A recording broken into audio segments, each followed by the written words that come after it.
نوروز که آغاز بهار و سر سال نو است، طبیعت را زنده می‌گرداند. برغم خزان است و مردم در تردد کشت و کار می‌شوند. برف و باران‌ها رود و رودک‌ها را سیراب می‌گرداند. پرندگان هم نوای انسان‌ها به ترنم زندگی سرسبز و آزاده می‌پردازند. نوروز جشن هزار ساله ها که از مشاهده و مقابله بیرون آمده جوانی زمین است. جشن طبیعت است. اجداد پختکار طبق دانش‌های ازبر کرده نوروز را همچون آغاز روز نو پذیرفت و در سرزمین‌های همسایه گسترش داد. شاهان هخامنشیان نشانه‌هایش را در تخت جمشید واگذاشتند. والیان و حاکمان کشورهای همسایه با ارمغان نوروزی در نگاره‌های این شهر تصویر شده‌اند که اشاره از وحدت و تنتنه افکار زمینی است. در بلخ کهن که مادر شهر را عنوان داشت، مردمان هم فرهنگ به همایش گیر می آمدند و شکوهمندترین و مردمی ترین جشن نوروز را در کناری هم می دیدند. آنها با گل لاله عمارت‌ها را آذین می بستند و آرام می دادند و در دست و بیخ گوش لاله می نهادند که هدایت از جشن بود. یک رسم خیلی برجسته این جشن برافراشتن درفش کاویانی، رسم یگانگی، یکدلی و استواری دولت برگزار می شد. درفش‌های برافراخته اشاره به پایتخت بودن بلخ می کرد. اینجا سروران، پهلوانان و حاکمان درفش‌های خود را جلوه می دادند. فردوسی بزرگ به همین معنی می گوید: به پیش اندرون کاویان درفش، جهان زو شده زرد و سرخ و بنفش. نوروز مردمی ترین جشن است که برابر بهار همه انتظارش می شوند. آب و زمین و دهقان و باغات و هر نهال سری راه و سبزه و گل و گیاه. هنوز از زمستان آمادگی به نوروز آغاز می شود. آنها آمادگی عاموی، خانوادگی و فردی اند. با انجام آمادگی انفرادی و خانوادگی سرور و سوری دست جمعانه برگزار می شود که از نمایش هنر، آرزو و آرمان و رسوم و ادواره عبارت است. تیاری عمومی هنگام آغاز می شود که هنوز چله های کلان و خرد حکم روان دارند. سردی ها و شب های دراز آدمان را دلگیر و غفلت را برتری می دهد. ولی انسان ها در تکاپوی روزگارند. زنده شوی طبیعت، شکوفایی واقعی و آغاز کشت و کار آرزومندند. روشنی می خواهند و گرمی. ثمر گل و شکوفه و جوانی زمین و زمان را می خواهند. موسفید می سراید: بهار کی میبینم، گلها را به شش قطار کی میبینم، گلها را به شش قطار در فصل بهار، دنیا را به یک قرار کی میبینم. چله و هود مردم را دلخنک نمی کند. آنها با چشم امید و دلگرمی بهار و نوروز را پزمانند. دختران رنگ‌های زندگی و آرزوی و آرمان‌های خود را روی متها می‌ریزند. یک عالم خیالی که تمثال طبیعت زنده است با خورشید و ماه و ستاره گلدوزی می‌کنند. این همه به حکمت نیست. روایت می‌کنند که چون جمشید به تخت نشست با آدمان رشته بافی، متاع سازی و پاره و دوران لباس را آموخت. در این حال یزدان پاک هر رنگ را عنوان داد و برایشان حکمت برچید. یکی سفید بود، دیگری سیاه و سرخ و ارغوانی و نیلی و آسمانی و سبز و لاجوردی و تار و پود عالم را از آنها آفرید. در میان سرخی و سبزی را افضلیت بخشید. از همین است که یکی از رکنهای پزمانه نوروز گلدوزی است. مشکین کله بر گل نهی ای ماه کله دوز، تا در مه دی باز نمایی گل نوروز.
دختران با صد امید و آرمان چادر بر دیواری آینه خلطه و کرته های چکن گلدوزی می کنند. کاری پر وسعت و دامنه‌دار است که در چادردوزی دست جمعانه شرکت می ورزند. هر کدام در آرزوی شهبچه و دلخواسته‌اش کمربند گلدوزی، دسترومال و تاقی می دوزد. در تاقی ها نیز نظام کائنات، آفتاب و ماه و ستاره، مایه هستی انسان ها و 4 عنصر مجسم می گردد. در میان از مهره چالبند و گردنبند و آرایشات زنانه می فرمایند. هنگام گلدوزی و فراغت آرزو و آمال خود را با سرود و ارغشت افاده می کنند که همه نشان از دلگرمی به زندگی و فرد است. ولی در بیرون هنوز چله و هوت حکمران است. هوت هوتی دارد. برفی و باران آمیخته روزگار را دشوارتر می گرداند. مردم با امید بهار یقین گویا آخرین بار هیزم می شکنند. خانه ها را گرم می دارند. بهار از بطن زمستان و نوروز از دامان خود بیرون می آیند. اندک اندک طبیعت چهره خود را تغییر می دهد. سالخوردگان روز انجام خود را می دانند. در دوران پیشین نشانگرها روزها و نشانها را به حساب می گرفتند و وقت و ساعتی وارد شدن خورشید را به برج حمل که معنایش بره است می دانستند. از میان برف رویدن سیاهگوش و گل زردک برایشان فال نیک و نشان بهار بود. لحظه که هوت از نصف گذشت، تقریبا 15-20 روز قبل از عید نوروز مردم به قسمت نخستی آمادگی شروع میکنند که آن را عرفه عید میخوانند. آنها احساس دارند که زمین رنگ برده است و از انواع غله‌دانه، ماش و نسک و گندم و نخود در ظرفها میگذارند. از سبزش آنها به نیک یا بد آمدن سال فال میزنند. اگر غله‌دانگی خوب نشو و نما کرد پس سالی حاصل خواهد شد. این آوان را آمادگی خانوادگی می نامند. کاشانه ها را آفتاب می دهند، گلیم و نمد و پلاس را می تکند، جهاز خانه را در کوهستان بدخشان و ختلان و زرافشان با طریق خود ولی به یک مضمون و ماهیت بیرون می برارند. خانه ها را جاروب می زنند، آینه ها را می شویند، بطاق ها سفیدی می زنند و پاک و معطر می گردانند. چه پاکی و آزادگی از عنعنه‌های نوروزی و رسوم اجداد است. قسمت دوم آمادگی تیاری فردی است. نوروز که پاکی و تازگی و آبادی است، هر نفر را وظیفه‌دار می‌کند که تازه و آزاده باشد به باطن و به ظاهر. نخست کاشانه را پاک و آزاده می‌کنند و سپند و ریحان دود می‌اندازند که نیروی بدیها و بوی غلیظ نابود شود. سپس به تازگی خود می‌پردازند. بدن را پاک می‌شویند و مشک و عنبر و عطر می‌زنند که خوشبوی باشند. لباس‌های نو و تازه به بر می‌کنند.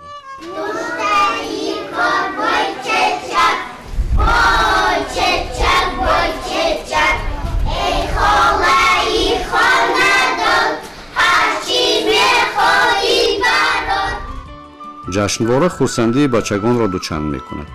آنها شاد و مسرورند.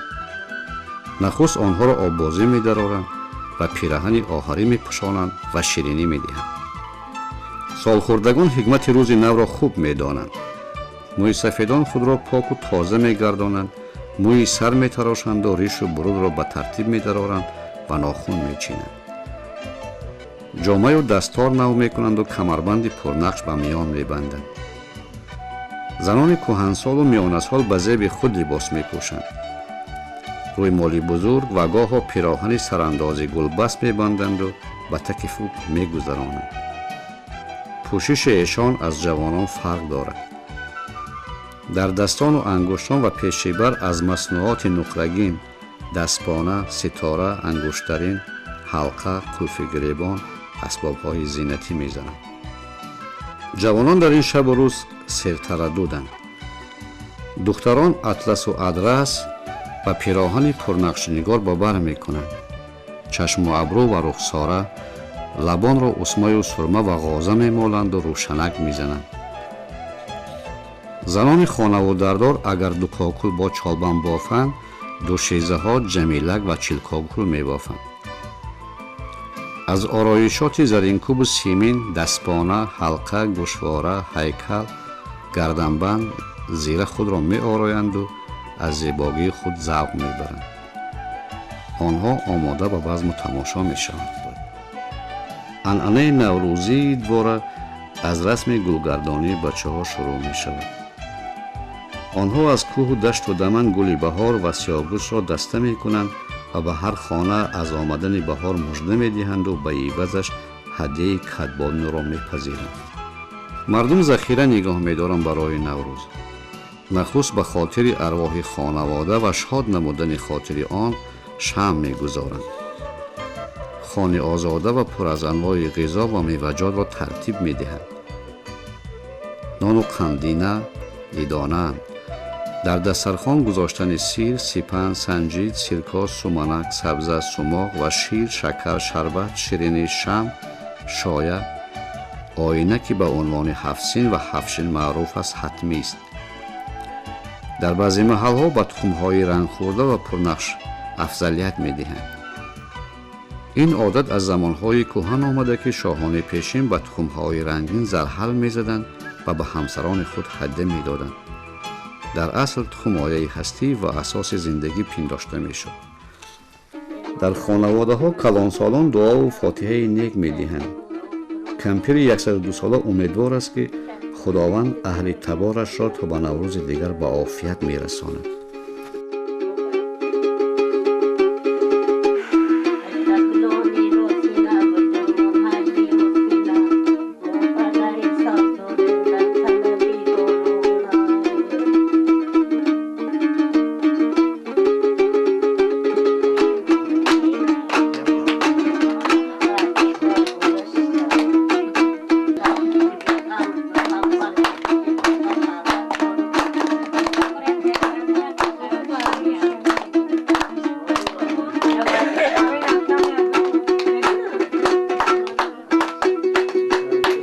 شب عید به دک‌ها سومنک می‌اندازند. از روی روایت‌ها سمن غذای مقدس فرشتگان است. تمام شب پختن سومنک ادامه می‌یابد. در اطراف آن تا صبح صحبت، رقص و سرودخوانی ادامه می‌کند و سرود معمول از ایجاد مردم است.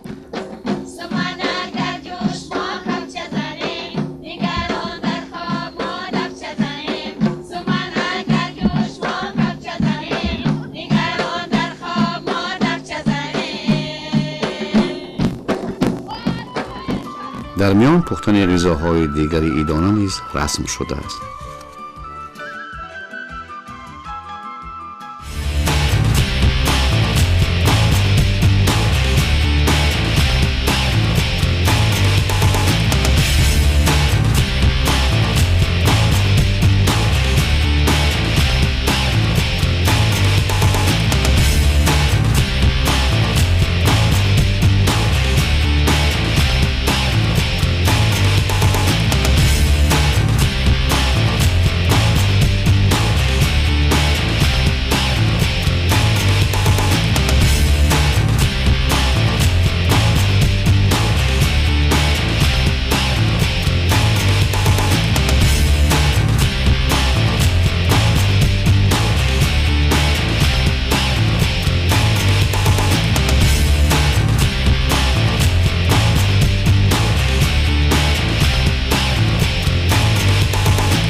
جوانان به کمال رسیده پوشاک‌های ایدانه و تاقی به سر دارند.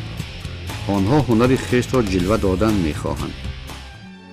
سالنامه‌نگار یونانی هرودوت اشاره دارد: پارسیان 3 هنر به فرزندان خود بیاموزند: راستگویی، اسب دوانی و تیرکشی. نورسانی که از این هنرها برخوردار بودند مردی برکمال دانسته می‌شدند. اسب در اسطوره مردم آریایی از جمله بهترین خدمتگار و دوست صادق آمده در بنیاد ایمپریاها سهم جدی گذاشته است. از این رو به آن مناسبت خاصه داشتند. تا نوروز پروریدن و در عرفه نوروز مثل عروس آرا دادن اسب مهم می نمود. به قول عمر خیام: از صورت 4 پایان هیچ صورت نکوتر از اسب نیست که وی شاه 4 پایان چرنده است. از همین بوده که نام شاهان پیشدادی و کیانی لهراسب، جاماسب، بوشتاسب، ارجاسب با اسب در رابطه‌اند. شهرت رخش رستم، قزل عوض، دلدل علی تاکنون فراموش نمی شود. تأکید افراسیاب به همین معنی است. اسب مرملود را چنان است که آسمان مرماه را. در روز نوروز با جهاز تازه و پرنقش آذین بستن اسب و لجام سیمین زدن و رکاب زرین دلیل گفته های بالا. اسب همه وقت غمشریک و همراه مردم تاجیک بود در همه جشن و سوگ و سورهاش و پیوسته اسب را از افزار شروع کرده همه وقت زیب و آرام میدادند و امروز نمونه تازه است که اونها را با گلدوزی ها نیز آرام میدهند و بانوهای زیبا بالای آن سوار میشوند مثل مردان دیگر. حتی تازیانه هم با رنگ های تازه تاجیکی تابش داده شده است و باعث خرسندی است که زنها نیز از اسب هیچگاه نمی هراسند و پیوسته در حال سواری هستند. ببینید با رنگ های سبز که رمز بهار است و سفیدی اسب آرا داده شده است. یعنی امروز جشن دارد. اسب مثل انسان ها این را درک میکند و برابر مردم خرسندی دارد. رکاب که امروز گذاشته شده است خیلی آرای زیبا دارد. یعنی امروز این اسب در جشن برابر همه دیگر قدر و قیمت و اهمیتش را گم نکرده است. نام‌های زیبایی که امروز اسب‌ها دارند رخش و گل بادام تا امروز باقی ماندن در میان مردم که البته با هنر خود را اسب نشان می‌دهد.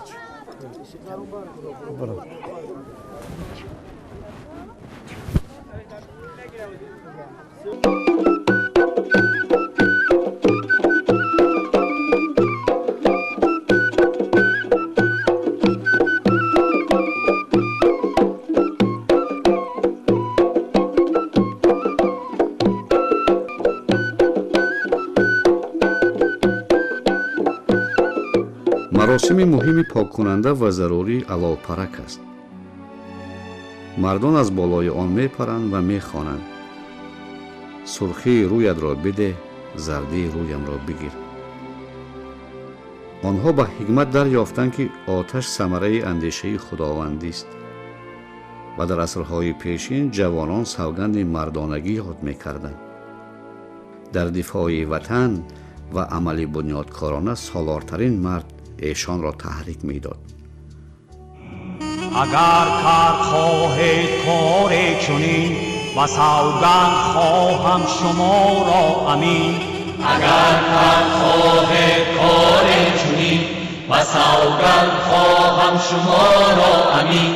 به هر کس یک سخت سوگند داد، به ماه و به مهر و به دین و به داد. به هر کس یک سخت سوگند داد، به ماه و به مهر و به دین و به داد. روز یکم فروردین یا حمل مراسم عمومی جشنواره آغاز می شود. اکنون سور و سرور را با هم می بینند. نوروز که جشن وحدت انسان و طبیعت است، جشن وحدت و یگانگی آدمان نیز می باشد و فرارسیدن نوروز را می باید یکجا عید کنند. لباس‌های آهری پرنقش و نگار، لب‌های پرخنده، غوغا و بازی‌های بچگانه با نوای اسباب‌های موسیقی جور شده شهامت عیدواره را به مراتب می‌افزاید. ارغشتی آستین، پایچینی زنها، رقص‌های مردانه از خاصگی‌های نوروزند. نوروز را عید طفلان و نورسان می‌گویند. از همه بیشتر آنها شادی و سرور دارند و سرتاقی و در میان کمربندی آهری می‌بندند و گروه ها قسمت شده بازی می‌کنند.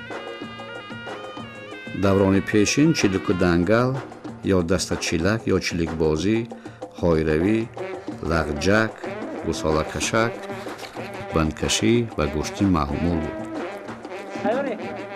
یک، دو، бозии маъруф гусолакашак аст. давра меороянд ва калонсолон бачаҳоро дама медиҳанд.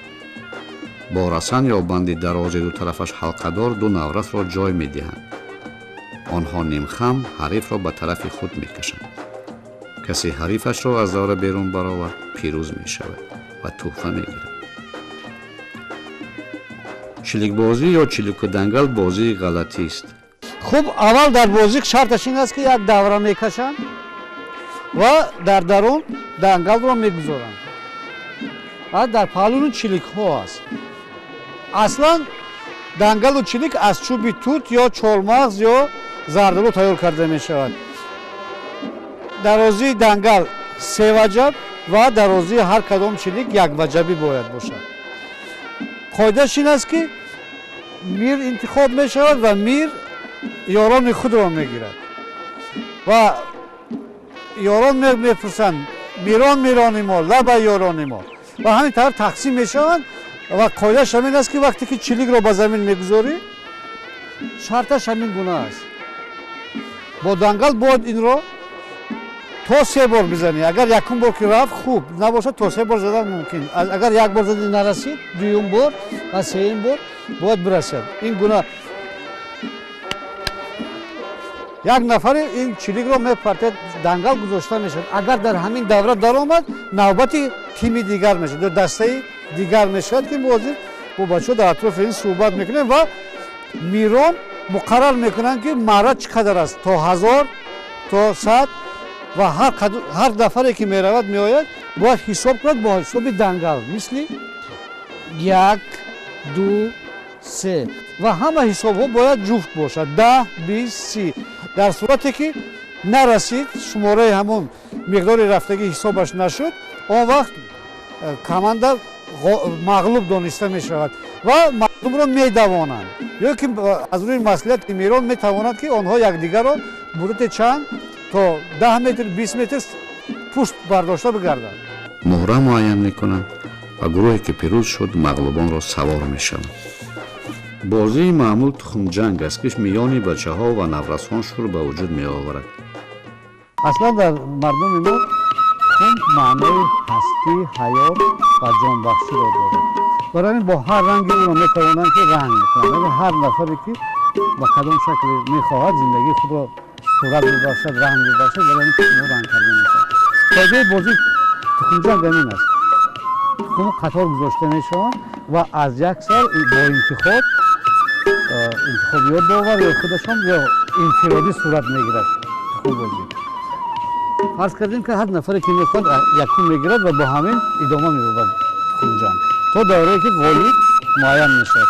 вақте ки тухм шикаст албатта шахсе ки пирӯз шудааст он тухмро бо худ мегирад. хуб ҳозир мебинем ки чӣ гуна аз рӯи шарт метавонад ки ғолиб мағлубро бидавонад ба масофаи чанд ё ки барои зиёфат ва ҳамтун барои хурсандию шодмонӣ. аргӯшт аз хосияти шӯрушанг ва шодибарангези базму суруранд.